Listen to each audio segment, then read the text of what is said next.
투자는 본인 책임이다. 예. 그러니까 손해가 발생할 경우 국가가 책임지진 않는다라는 논리잖아요.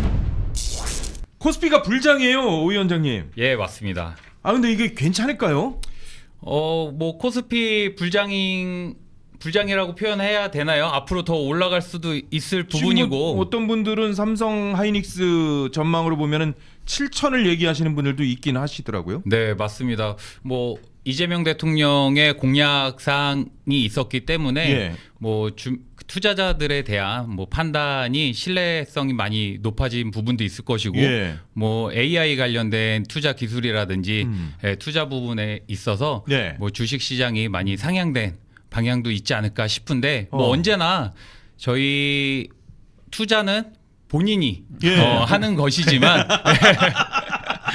뭐 상향 곡선이 있으면 언젠가 또 하향 곡선도 그렇죠. 있고 예. 평균을 유지하는 시대가 오지 않겠습니까? 예. 네. 김 대변인은 그냥 웃고만 계시는데요, 계속. 좀 무책임하신 것 같아요. 아, 그래요? 왜냐하면 지금 국가가 아예 국민들한테 부동산에 들어가는 돈 다 빼서 주식에 예. 넣어라라고 지금 오랫동안 얘기를 하고 있고 거의 반강제식으로 지금 투자를 이끌어내고 있고요. 예. 또한 국민연금이라든가 이런 기관들에서 사실 국민의 돈인 거잖아요. 국민연금은. 예. 근데 그런 국민들의 돈을 가져다가 지금 지속적으로 이 코스피를 부양하는 데 쓰고 있는데 네. 그러면서 또 한쪽에서는 또 투자는 본인 책임이다. 예. 그러니까 손해가 발생할 경우 국가가 책임지진 않는다라는 논리잖아요. 그러면 이거는 조금 투자를 유도해 놓고 또 정부의 책임은 빠져나가는 것 아니냐. 그러니까 저도 국민의 한 사람으로서 코스피가 올라가고 경제 지표가 올라가면 좋은 거죠. 좋은 거죠. 네네네. 이건 뭐 사실 정권의 차이가 있는 게 아니라 저도 주식을 하는 사람으로서 코스피가 예. 올라가면 좋습니다.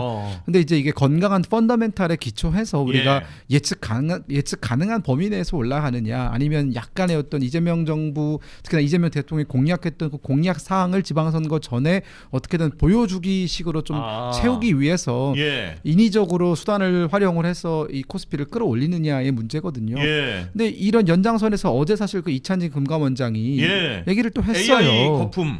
거품이다라고 하면서 밑밥을 좀 깔기 시작을 했거든요. 그러니까 이제 코스피가 오르다가도 말씀하신 것처럼 또 내릴 수도 있습니다. 근데 내릴 때 국가가 어떻게 보면 거의 등을 떠밀다시피 해서 투자에 참여했던 사람들의 그 손실폭은 누가 감당을 할 거냐의 문제가 발생을 하는 거죠.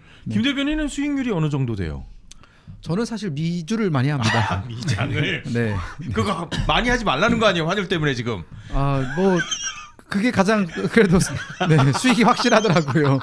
오 위원장님은요? 저는 사실 주식에 있어서는 똥손이어서 그래요? 저랑 비슷하시구나. 안 하고 있습니다. 근데 부동산 얘기를 했으니까요. 근데 지금 무주택자에 대해서 갭 투자를 허용하겠다고 지금 정부가 사실상 어떻게 보면은 당근책이긴 한데 이게 정책이 좀 왔다 갔다 하는 거 아니야?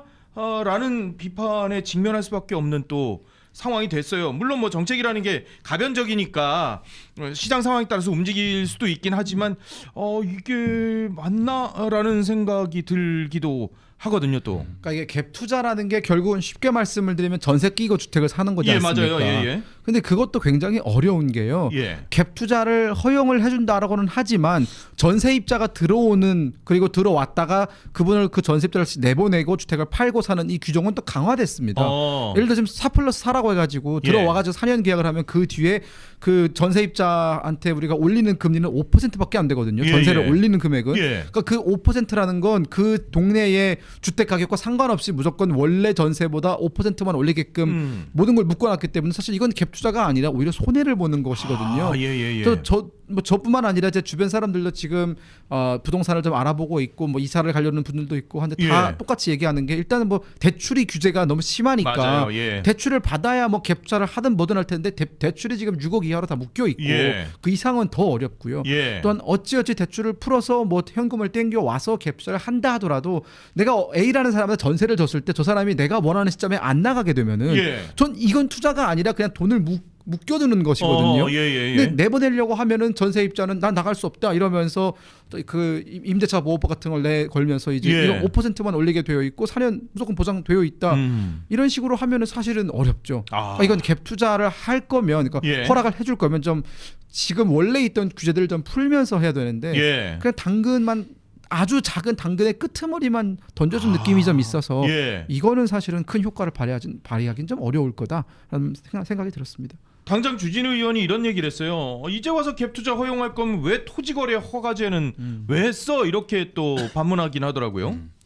맞죠. 그 토지 거래 허가제는 뭐 실거주 의무를 통해서 단기 예. 투자 수요를 차단하는 그 투자 과열기 시대의 대응 수법이거든요. 예. 예. 근데 그 토지 허가 거래제는 말 그대로 가격이 급등하고 특정 지역에 과열된 부분을 투기성 자금 유입을 차단하는 부분입니다. 예, 근데 예. 저희가 이제 이재명 대통령 뭐 이재명 정부라고 표현할게요. 이재명 정부에서 그 부동산 안정을 최대 저희 국정 과제로 삼고 있는데 예. 그 의지를 저는 다시 한 번 더 보여줬다라고 봐요. 그러니까 말 그대로 토어제를 통하고 초반에 갭 투자를 막았던 것은 예. 과열된 투기를 억제하는 예. 급하게 급한 불을 부동산 시장에 급한 불을 꺼야 되는 시점이었던 것이고 예. 지금은 그래 갭 투자를 막고 토어제를 시행을 했더니